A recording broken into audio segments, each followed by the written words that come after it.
miss me? Do you miss me? I don't think so. But I'm back here with another video on A$AP Rocky's album Testing. A$AP Rocky, really consecrated artist, if you can call it that. And a lot of people call him the best, but it's pretty fucking retarded if you call him the best in the game, in the rap game. New album, yeah, Testing, 15 songs, 52 minutes.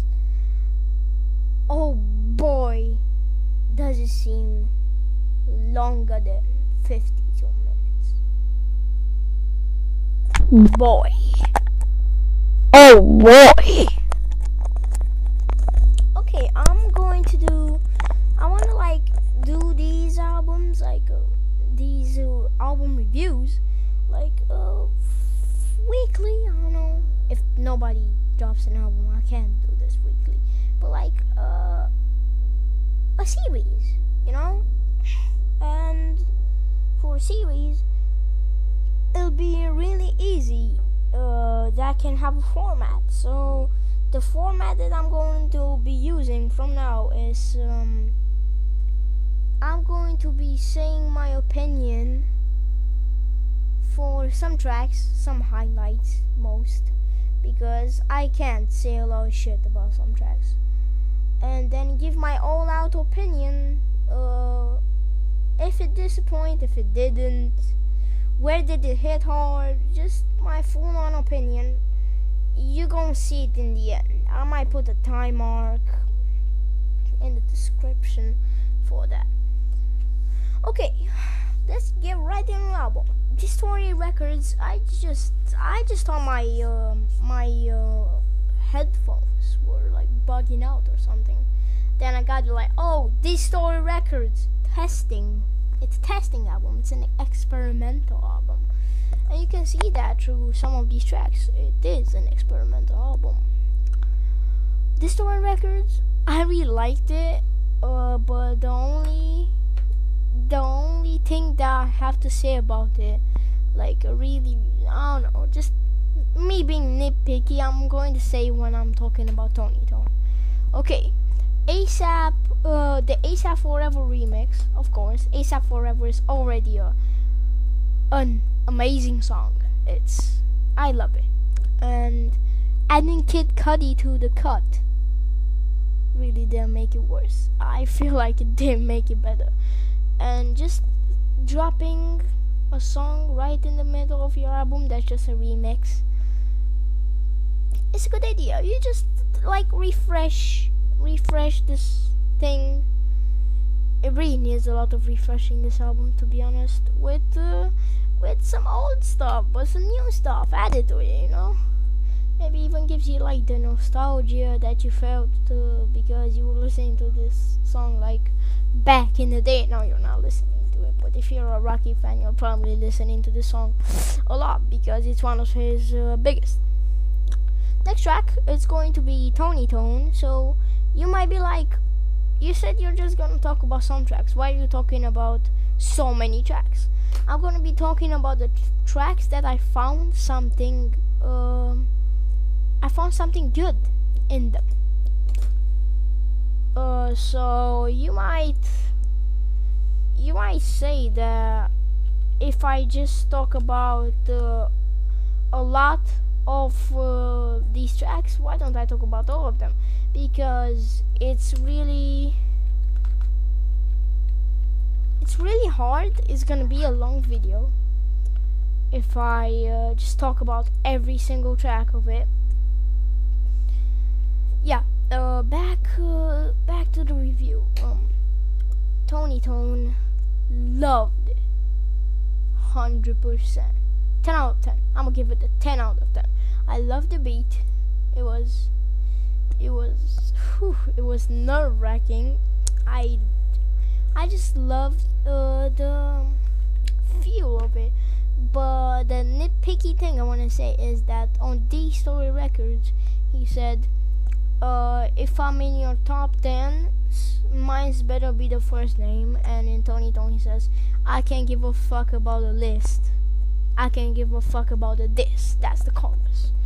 I just feel like if you put Tony Tone, let's say at the end of the album, you better not do that. You're gonna see after that why. But if you put Tony Tone at the end of the album, you might not make me think that you just contradicted yourself.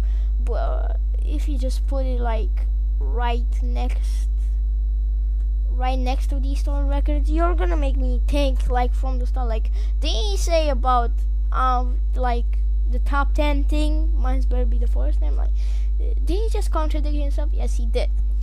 Next track, Fukk Sleep, FKA Twigs. I'm seeing a lot of FKA Twigs fans saying that she did so flipping gorgeous. Oh my god, she was so good, man, so good. I don't see it. Like, if you like Fukk Sleep because of FKA Twigs, how can you like the whole song? She has literally like a fucking 40-second part, and the other part is just rocky. I like how he was experimental on this track. Just the vibe of it just got me in a good place, like mixing up the feel of this album. It's a really good idea. Now a lot of people say that this is the best song on the album, and this being Praise the Lord parenthesis the Shine parenthesis Skepta, featuring Skepta, the grime UK artist. I guess he's pretty big. I'm gonna be honest here, and I'm going to say that I don't like grime that much. I mean, I like some UK artists, but my favorite UK artist is flipping Scarlord, and he doesn't even do grime. So I wanna thank Skepta on producing this though, because I really got into the beat after some listens. Because at the first listen I was like thinking that this is just cheap flute beat thing. It's not going to work. It's bad. First I saw it bad, like it's just a rip off of Future because it has the flute, the repetitive flute, but it's not. It matches their voice, and the chorus of Skepta, it's actually not that bad, and I kind of enjoyed it. It's one of the catchiest choruses on this album. Skepta did a pretty nice performance. I didn't expect to like it because I do not like grime that much. I mean, I like some grime artists there, here and there, you know, like sometimes just mixing up the feeling. And this really was kind of the biggest trap banger because it had like a trap beat. Tony Tone and Distorted Records are bangers, but they have way more experimental beats. And now let's go to the shit of this album, at least just for one track. The next track is going to be Calldrops featuring Kodak Black. On, oh boy, I was getting Joji vibes left and right from the song. I was like, this is so cool, man, but when is Kodak gonna be on this track? And when Kodak came up on this track, he destroyed it. He ripped it. I love the concept that he just called, let's say, drop the code. On Kodak, when he was in prison, he did his verse through the flipping phone. That's insane. But you know what's more insane? Hearing Kodak fucking trying to sing. That's pretty much ear scratching, not insane. I really like 3/4 of this track, but the Kodak bit just turns me off instantly when I hear it. Like, I don't hate Kodak. I'm not the old head saying, oh my god, like these new age rappers, they destroy everything. No, Kodak, I like Tunnel Vision. It's a pretty nice song, and I like some songs from Kodak or featuring Kodak. I like Roll in Peace, but just don't try to sing again, mate, please. Thank you. Next, Buckshots. It felt like a little fitter, the filler, not fitter. What the fuck? Filler track, but I liked it. It was fine. Didn't think that much about it though. After that, Gunz and Butter was fine, and here's where the shit starts. I really don't like this bit of the album. It's boring. It starts to blend in this boring ass music that just scratches your ear sometimes. At least starting from Buckshots, because that was a filler song. Yeah. Gunz and Butter, it was fine. You can see that. Brotha Man hated it. Out. OG Beeper didn't like it. Kiss turned out fine. It's just between them sitting there on a fucking ledge being like, notice me please. I like the song. It was experimental. It had flipping everything.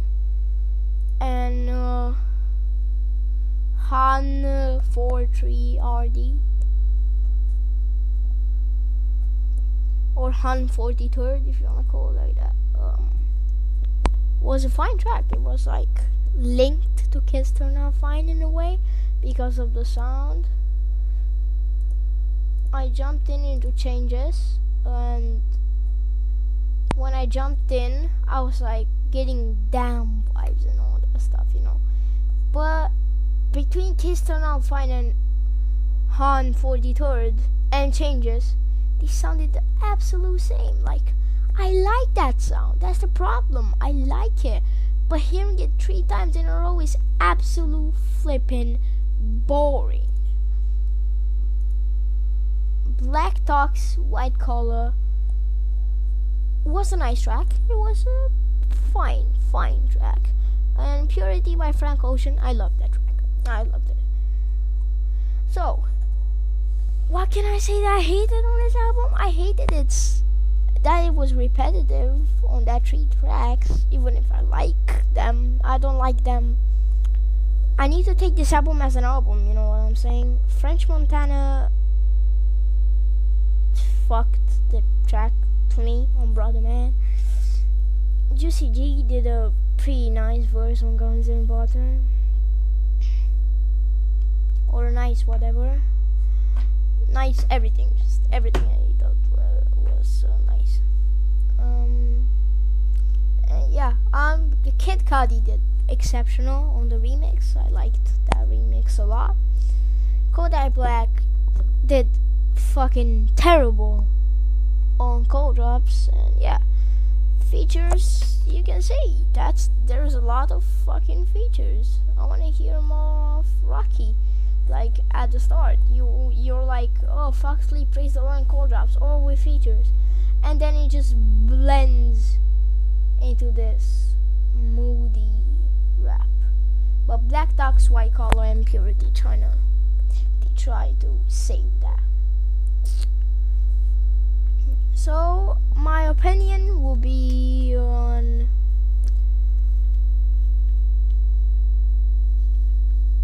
let's say a strong 8.6. I'm gonna call it 8.6. I really took a lot because it's really hard just to stay through 3 tracks just like with the phrase of didn't I heard this before after every fucking track. I don't bear it. Calldrops again. I feel like everything after Calldrops is dropped in quality. I don't know why. It's including Calldrops, of course. Calldrops is definitely the worst song on the fucking album. It's hilariously bad. I would say my favorite of all is Tony Tone,